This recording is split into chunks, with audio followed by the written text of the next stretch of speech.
طيب، بسم الله الرحمن الرحيم. الحمد لله رب العالمين، وبه نستعين على أمور الدنيا والدين، والصلاة والسلام على أشرف الأنبياء والمرسلين نبينا وحبيبنا محمد وعلى آله وصحابته الكرام أجمعين. أما بعد، tukiendelea na darasa zetu za baada salati adh-dhuhr, ambapo Allah subhanahu wa ta'ala ametukusanya leo hii adhuhuri ya siku ya Jumamosi الثاني والعشرين ya tarehe 22 ya mwezi mtukufu wa Ramadhan mwaka 1446 Hijria, tukisoma kitabu hiki an-Nabii sallallahu alaihi wa alihi wasallam fi Ramadhan, alivyokuwa mtume sallallahu alaihi wa alihi wasallam katika mwezi mtukufu wa Ramadhan. Na kipengele ambacho tunaendelea nacho ni darasa ya 21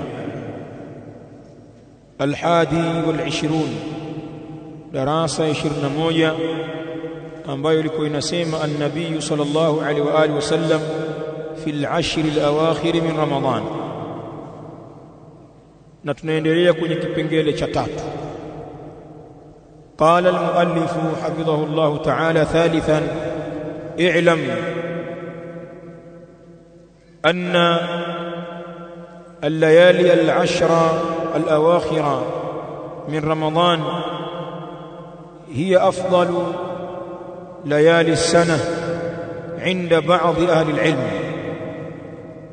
الشيخ محمد بن شامي نسيم فهام ويوم الإسلام أن الليالي العشر، وما حقيقة نيوسيكو كومي، أن الليالي العشر الأواخر من رمضان، وما حقيقة يلما siku 10 ya mwisho ya Ramadhan, hiya afdalu layali sana, ndiyo masiku ambayo ni bora zaidi katika nyusiku za mwaka.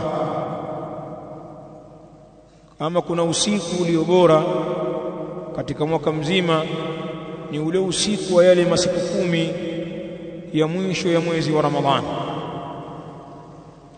Inda baadhi ahli alilm, hilo ni katika mtizamo wa baadhi ya wanawachuoni.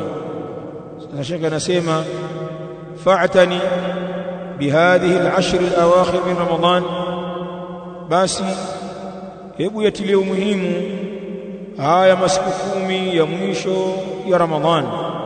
fa'tani bihadhihi al-ashr al-awakhir min Ramadhan, basi yatilie umuhimu haya masiku 10 ya mwisho ya Ramadhani. وقد قال شيخ الإسلام ابن تيمية رحمه الله، na maneno yake haya yamekuja katika majmuu al-fatawa, na kwa hakika amesema Sheikh al-Islam Ibn Taymiyyah rahimahullah kwa kusema wa ashru dhil-hijja afdalu min ghayrihi layalihi wa ayyamihi. Sheikh al-Islam Ibn Taymiyyah anasema wa ashru dhil-hijja, na masiku 10 ya mwezi wa Dhul-Hijja, mwezi wa mfungo 3, yale masiku 10 yale yenye khairi na baraka, wal fajr wa layalin ashr. Sheikh al-Islam anasema wa ashru dhil-hijja, na masiku 10 ya Dhul-Hijja afdal, ni bora zaidi, min ghairihi, kuliko masiku mengine, layalihi, ni usiku zake, wa ayamihi, na michana yake. Yale masiku 10 ya mfungo 3 ya mwanzo yale ni bora kuliko masiku mengine yoyote.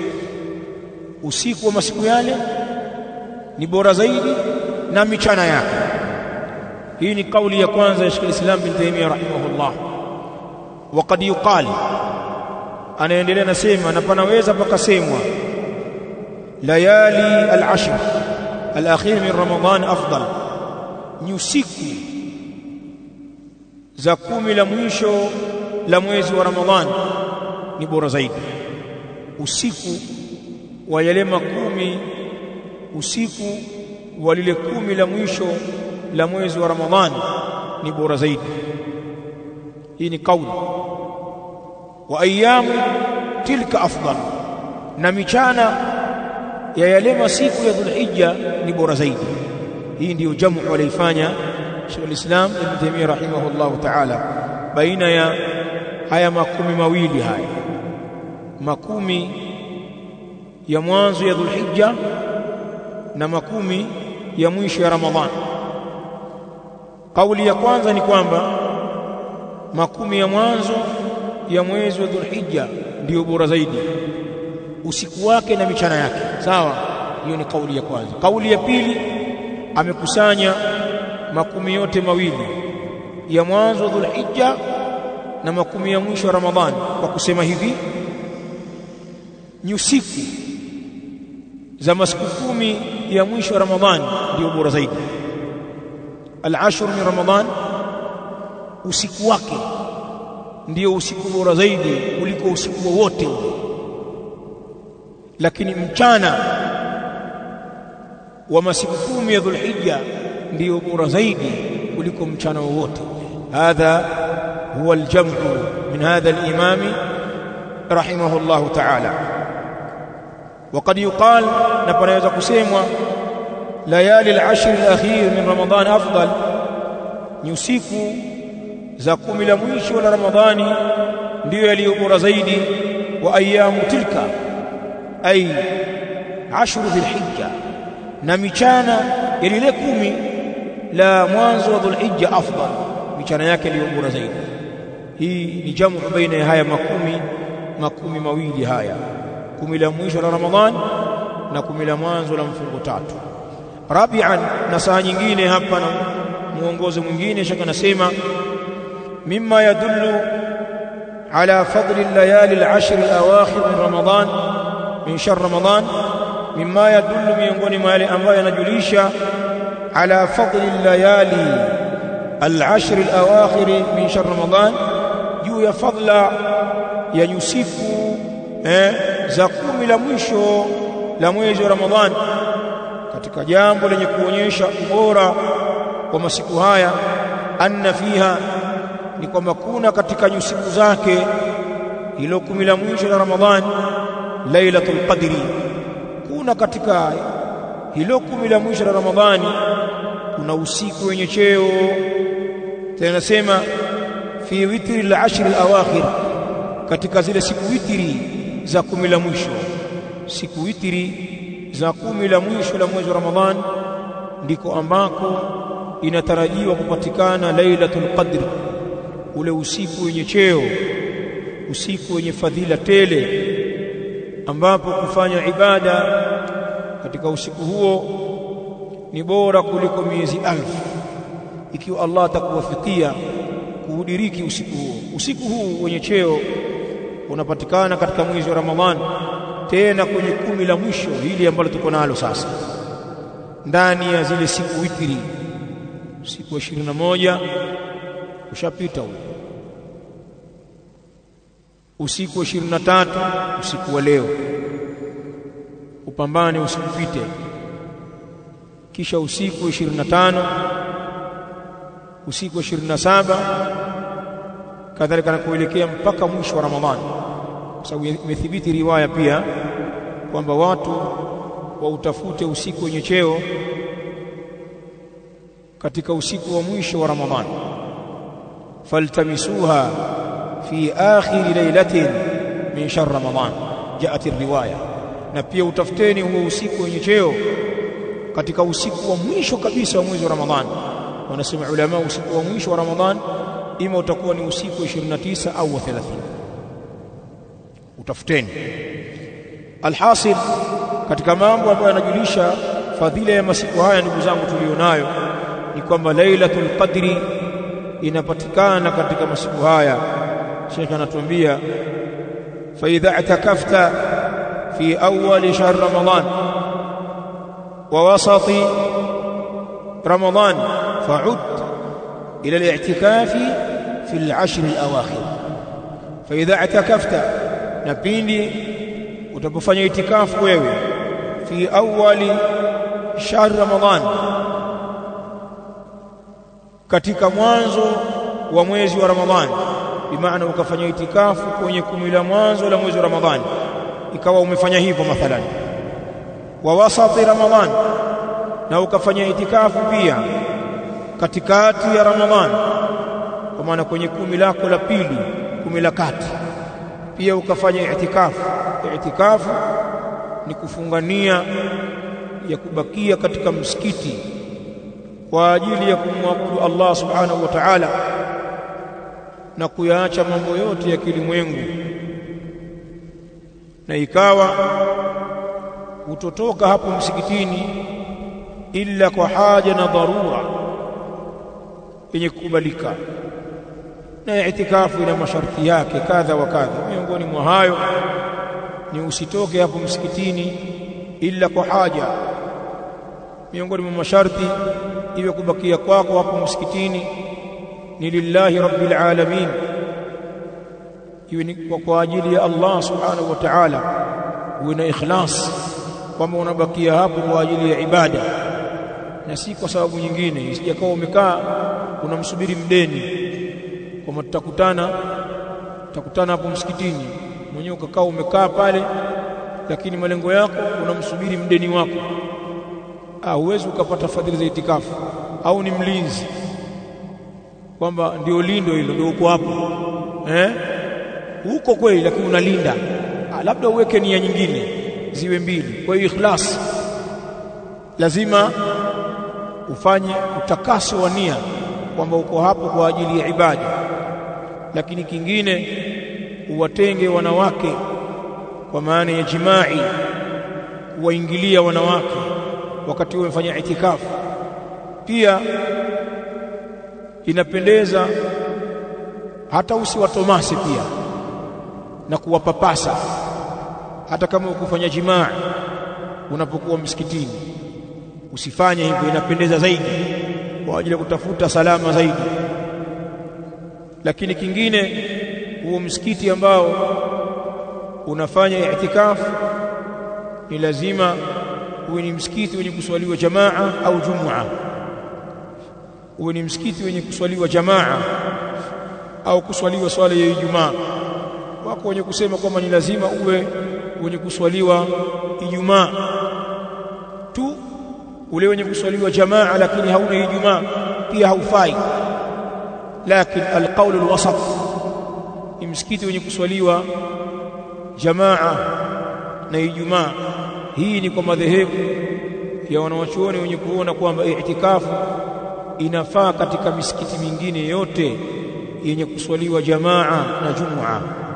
Kundi lingine la wanawachuoni laona itikafu ni maalum kwa misikiti mitatu tu, Makka, Madina na Masjid al-Aqsa. Kuna wenye kuona hivyo katika maulama. Wengine wanaona kwamba inaweza kasihi kwa msikiti wowote wenye kuswaliwa jamaa na jumua.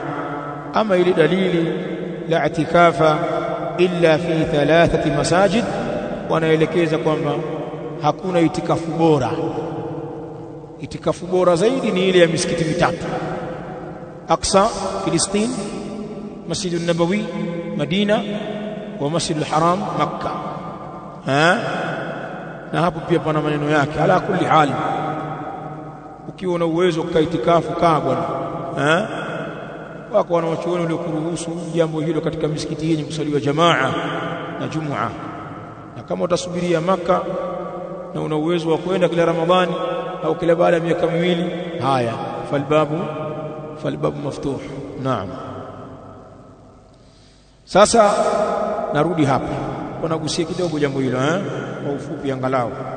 Ikiwa mtu amefanya itikafu mwanzoni mwa mwezi wa Ramadhani 10 la kwanza au katikati yake kwenye 10 la pili, Sheikh anakuambia ikiwa ulifanya itikafu katika muda huo 10 la kwanza na la pili, fa'ud ila itikafu fi al-10 al-awakhir, basi rudi sasa katika itikafu kwenye 10 la mwisho. Rudi tena, kwa sababu hili 10 la mwisho hili ndilo ambalo limesheheni fadhila. Isiwe umefanya kwenye 10 la mwanzo na 10 la pili mathalan, alafu 10 la tatu ukaacha, la rudi ukalidiriki 10 la mwisho kwa hiyo i'tikafu. Lianna Rasulullah sallallahu alaihi wa alihi wasallam qala, kwa sababu mtume sallallahu alaihi wa alihi wasallam amesema. Na hapa sasa akaileta riwaya akhrajaha al-Imam Muslim rahimahullah. Imam Muslim alipokea riwaya hii na ni hadithi inayosimuliwa na Abdullah ibn Unais radhiyallahu ta'ala anhu. Anasema Abdullah ibn Unais, inni, kwa maana mtume alayhi salam kasema hivyo alayhi salam amesema, inni uritu lailatul qadr, haika mimi nilionyeshwa usiku wenye cheo. Na wanasema maulama alioteshwa mtume sallallahu alayhi wasallam usiku huu na ndoto za manabii ni za hakika, wala sio maruweruwe ya usingizi. Ndoto za manabii ni wahi min Allah. Inni uritu lailatul qadri, haika mimi nilioteshwa usiku wenye cheo. Wa inni nasituha, na hakika mimi nimeusahau usiku huo. Au unsituha, shakku min arrawi, au mtume akasema nimesahaulishwa usiku huo. Na sababu imekuja kwenye riwaya ni kwamba mtume alayhi salam alitoka nyumbani kwake baada ya kuja kuoteshwa huu usiku wenye cheo kwamba ni usiku fulani, aje kuwaambia masahaba zake msikitini. Alipotoka kwao wakagombana watu wawili, takhasama arrajulan, watu wawili wakagombana, wakaingia katika mzozo. Basi ikawa ndiyo adhabu hiyo. Mtume alayhi salam akasahaulishwa ule usiku ambao walikuwa wamekuja kuwaambia, kwa sababu ya mizozo iliyotokea msikitini kwa watu wale wawili. Riwaya imeweka wazi fakana rajulani yahtaqani ay yakhtasimani, imekuja katika riwaya. Kwa hiyo mimi nimesahaulishwa huo usiku, faltamisuha. Sasa mtume anawapa maelekezo masahaba, na utafuteni usiku huo wenye cheo, fil ashr al-awakhir min kulli witrin, katika 10 la mwisho la kila witri, katika usiku wa witiri ule, usiku wa zile namba ambazo hazigawanyiki.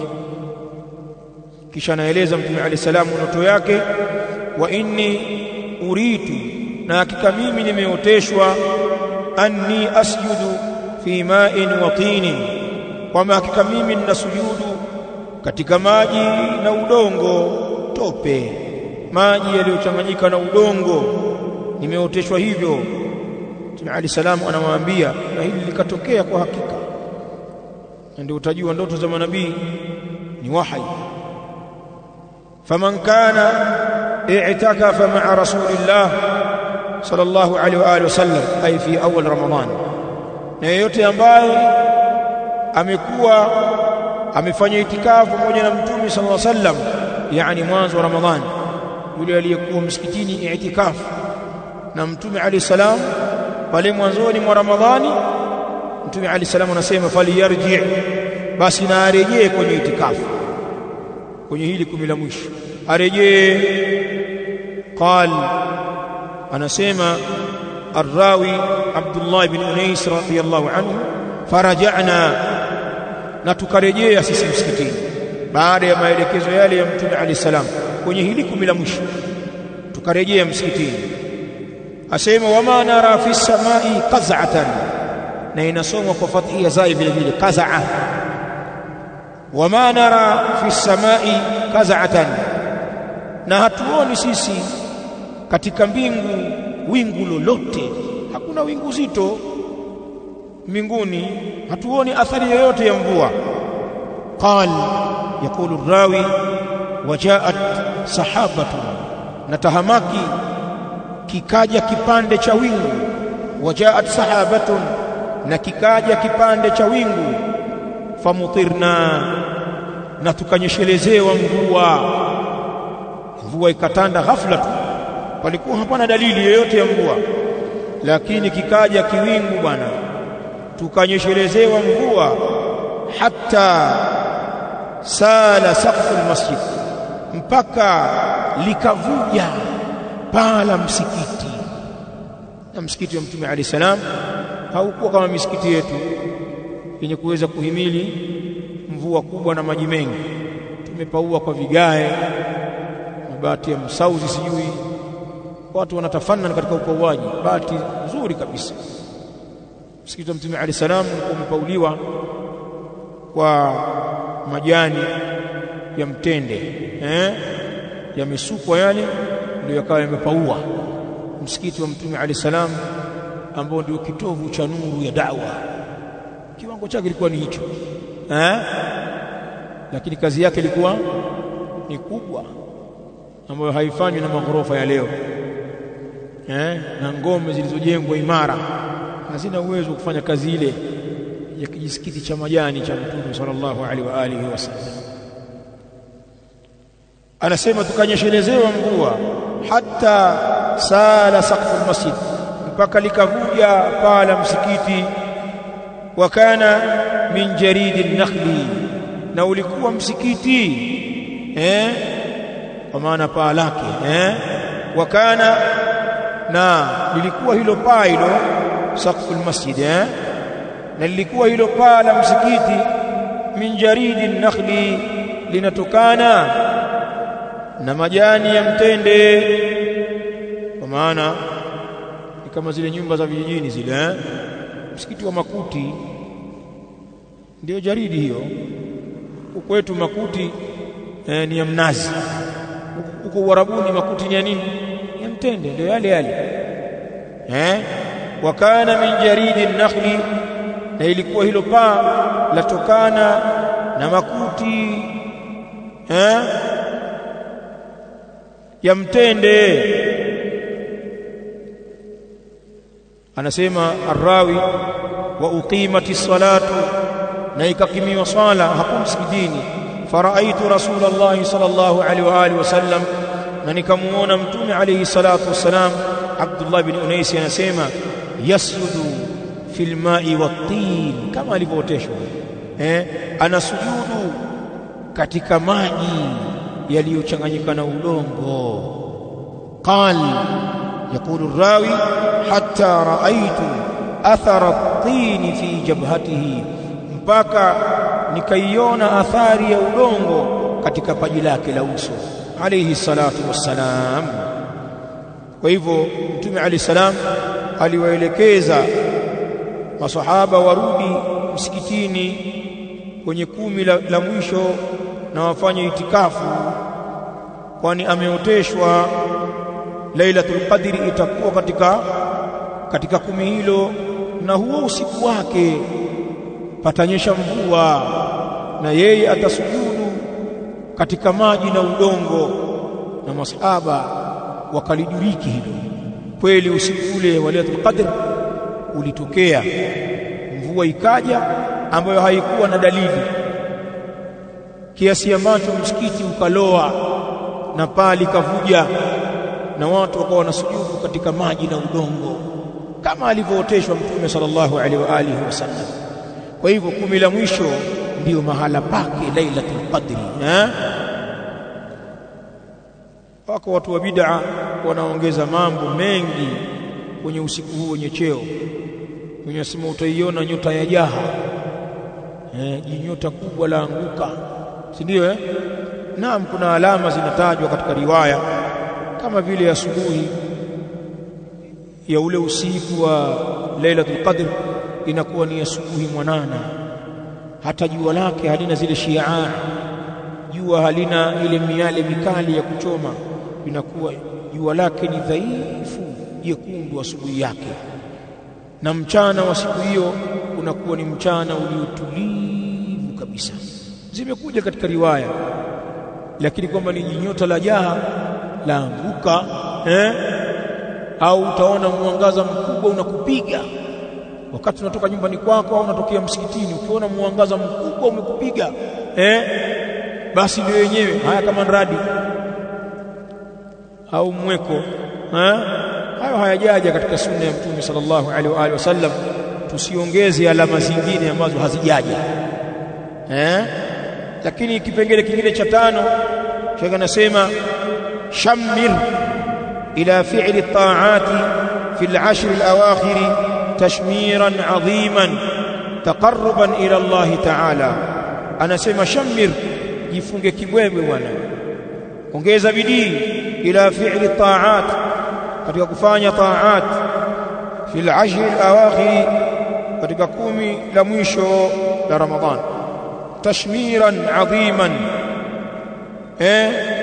ufungaji kibwebwe ulio mkubwa, kwa maana bidii iliyokuwa kubwa, taqarruban ila Allah ta'ala, kwa ajili ya kujikurubisha kwa Allah ta'ala. Fanya juhudi kwenye 10 hili bwana, sio 10 la kulala. Kadhalika wataasiyan bi Rasulillah sallallahu alaihi wa alihi wasallam, na kwa ajili ya kumwiga Mtume sallallahu alaihi wa alihi wasallam, li hadithi Ali, na hilo liko hadithi ya Ali bin Abi Talib. Wajaa alhadithu an Aisha, na pia hadithi imesimuliwa na Aisha, anna an-nabiy sallallahu alaihi wa alihi wasallam, haika Mtume sallallahu alaihi wa alihi wasallam, kana yuqidhu ahlahu, alikuwa anawaamsha watu wake wa nyumbani. Al-ahl inakusanya wake na watoto. Kana yuqidhu ahlahu, alikuwa anawakusanya watu wake wa nyumbani, fil 'ashr al-awakhir, katika 10 la mwisho. Haamki peke yake, anawaamsha na wake zake na watoto na wale wote ambao wanaishi nao. Anasema Ali, wa yarfa'u al-mizar, na anakinyanyua kikoi. Rawahu Ahmad, hadithi imepokea Imam Ahmad.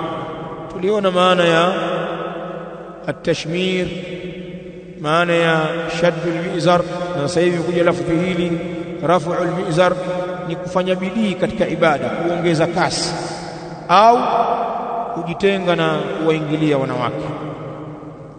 Sadisa, jambo jingine Sheikh anasema ihtamma biqiyam al-'ashr al-awakhir min Ramadan, hebu tilie umuhimu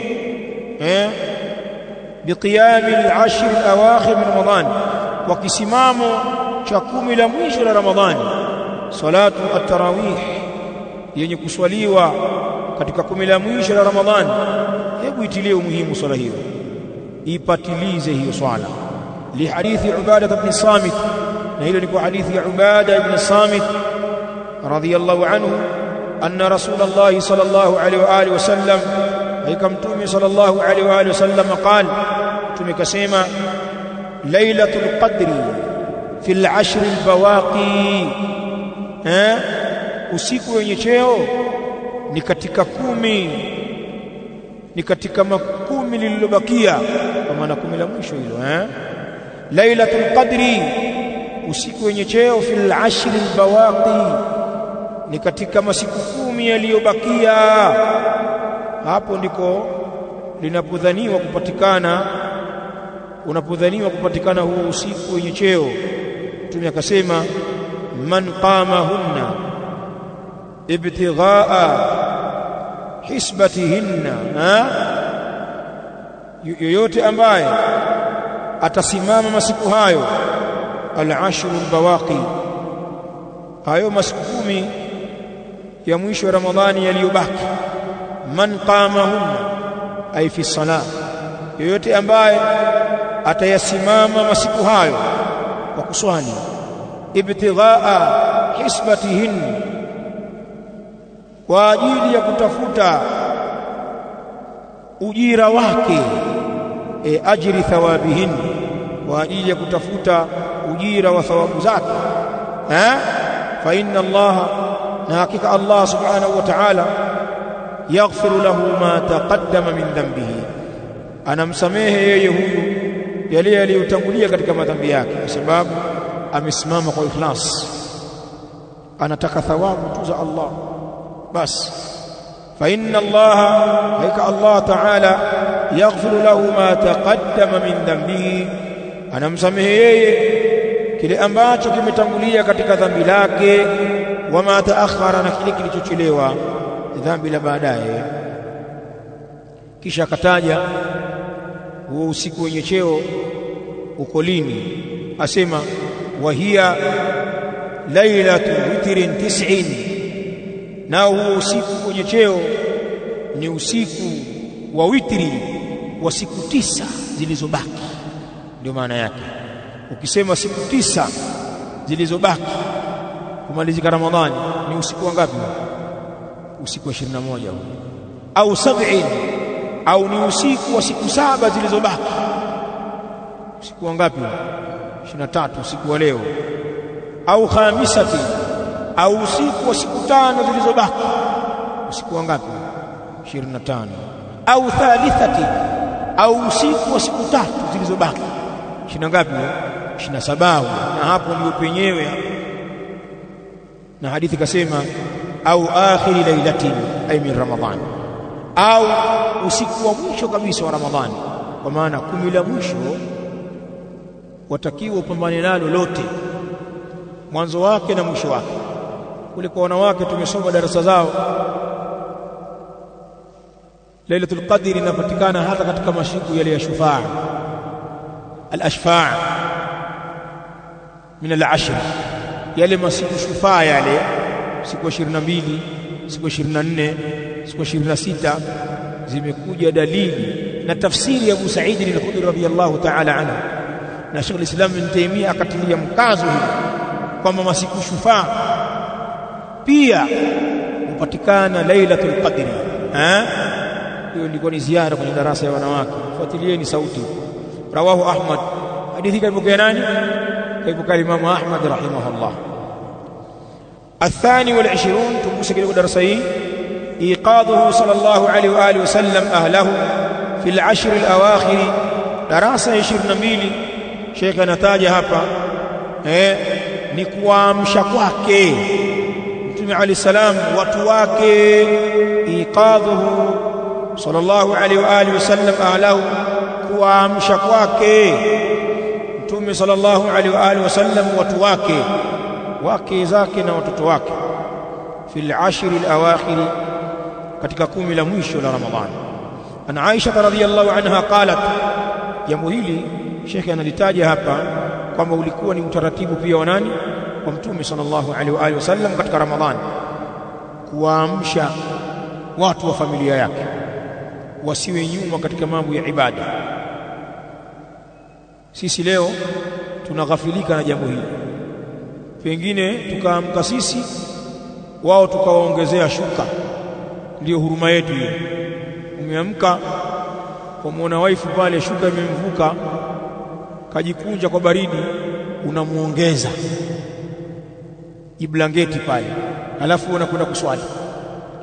Au kama ni watoto, umeamka wale watoto wako pale muukala, washakuwa na akili, wako bale pengine, unasema wajamaa wamelala bila neti hao, unawashushia neti walale vizuri, alafu wewe huyo unakwenda kuswali. Sisi tunaona ndio mapenzi hayo, ndio kujali huko, wakati kumbe ulikuwa una fursa. Haya, mke wangu amka sasa, time nzuri hizi 9 hii, thuluthul layl al-akhir, tumediriki leo thuluthi ya mwisho ya usiku na tuko ndani ya Ramadhani, na kuna fadhila Allah katika wakati huu anashuka katika wingu wa dunia na kupokea maombi ya waja wake. Tusimame tuswali, omba dua, lete adhkar, soma Qur'an, wa hakadha. Unaamsha watoto wako, na kama uko jirani na wakwe zako, nenda kamgongee mkwe huko, mume wa binti yako, bamkwe, hebu amka na huyo mwenzako mpate kheri 9 hii, kamgongee, wala sio kiherehere kwamba eti mkwe mnoko. Kuna unoko hapo, ndio sunna hiyo. طيب. Ana Aisha qalat, tukio Aisha amesema, kana an-nabii sallallahu alaihi wa alihi wasallam, alikuwa Mtume sallallahu alaihi wa alihi wasallam, idha dakhala al-ashr, pindi linapoingia 10 la mwisho la Ramadhan, shadda bi'izarah. Tumesoma sana hadithi hii. Ukikaza kikoi chake, wa ahya lailahu, na anauisha usiku wake, kwa maana anakesha, alayhi salatu wassalam akifanya ibada. Wa aiqadha ahlahu, na anawaamsha watu wake wa nyumbani. Rawahu shaykhan. Faya ayuha al-abd, shaka anasema ewe mja, idha dakhalat al-ashr al-awakhir min ramadan fa'tani bi zawjatika wa awladika wa banatik wa ummik wa abik wa ghayrihim min al-ahli.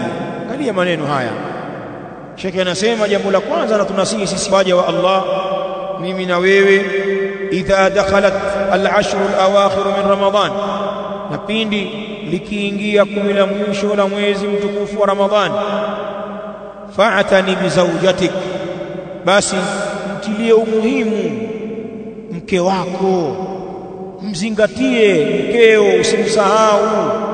Wa auladika, na watoto wako wa kiume. Wa banatik, na mabinti zako pia wazingatie, waamshe mabinti zako. Wa ummik, na mtilie umuhimu mama yako, ikiwa mama yako yuko hai na unaishi naye au yupo karibu, hata pigie simu yake, mwambie madha bwana, usizime simu, weka sauti, inshallah nikuamshe, ufanye nyiradi zako, ulete dua. Kifika piga kweli kweli, mara ya kwanza piga kweli kweli mpaka ashike simu, mwambie mashaallah, wakati wa khairi mama yako, fanya hivyo. Wa abik, na pia mzingatie mzee wako, mkokoteze. Wakati mwingine mwambie tega alam, au nakwenda kabisa kuamsha, yani ni kuguswa na familia yako kwenye mambo ya kiibada. Wa ghairihim, na wengine wasiokuwa hao, min al-ahli, katika ndugu, watilie umuhimu. Liyaqumu fi hadhihi al-ashri, kwa ajili wasimame katika hizi siku 10 za mwisho wa Ramadhani. Liyaqumu ay lilibadati was-salah, kwa ajili wasimame fi hadhihi al-ashri, katika haya 10 ya mwisho ya Ramadhani. Faiqidhum li salati al-layl, basi waamshe wao kwa ajili ya swala ya usiku. Walistikthari min at-ta'at, na kwa ajili ya kukithirisha katika taa. Waamshe waswali, yani waamshe kwa ajili ya swala, na waamshe kwa ajili ya kukithirisha taa, kufanya ibadati mbalimbali kwa wingi. Sio mwanaume tu kazi yake, na wake zetu pia wanatakiwa waifanye kazi hii. Wakadhalika, na kama hivyo, tuqidhu almar'atu zawjaha, na muamshe mwanamke kumwamsha mume wake. Pana baadhi ya wanawake ni wazembe kwelikweli, siku zote mpaka uwaamshe, si katika swala za sunna na qiyamul layl, hata kwenye faradhi, salatul fajr, miaka umwamshe yeye. Siku umepitiwa wewe, hakuna swala, na wako ambao mashaallah wewe ndio unaamshwa kila siku, tena kwa vita. Kuamka kwako ni kwa vita, kama anaamshwa mtoto vile. Unajua watoto wale wanavyoamka, hasa siku za shule, wana kazi kweli kweli, usingizi mzito, anaamka huko anaongea, naona unamuonea kweli kweli. Wakadhalika, na kama hivyo, tuqidhu almar'atu zawjaha, amwamshe mwanamke mume wake bwana. Wa ahlaha, na waamshe watu wake. Mama mwenye nyumba awaamshe watoto wake, amwamshe mume wake na wasichana wa kazi. Fil ashri al-awakhir, katika 10 la mwisho. Hakuna wanawake mahodari wanatuzidi thawabu, anawaamsheni kuswali, na yeye anaswali rakaa zake, au anasoma Qur'ani yake, au anafanya adhkari zake, huku anaandaa daku, anafanya kazi mbili, anawaandalia daku, anawatengea. Baadhi ya vijana watoto kwa usingizi pia anawalisha. Wewe una muda huo, wewe angalia matendo yako na kuangalia kitanda, una muda huo. Kama kuna mtoto wako anasinzia pale na kesho anafunga, umlishe. Kina mama ndio wanafanya kazi hii, sogea hapa ukulishe, utachoka kesho wewe. wewe hauna habari, zile ni nyoyo za kulea zimeumbwa hivyo bwana. Lakini si wanaume wote, wako ambao pia wanajua majukumu yao kweli kweli, hawezi kuwaacha vijana wake. Tayib, kwa hivyo mwanamke pia awaamsha watu wake kwenye kumi la mwisho, liyaghtanimu hadhihi allayali alfadila, kwa ajili wafaidike, kwa ajili watumie fursa ya hizi usiku zenye fadhila, bisalati, wa kuswali, wa dhikri, na kufanya adhkari, wa qiraati alquran, na kusoma Qur'ani, wa duai, na kuomba dua. Zote hizo ni ibada zenye kupendeza.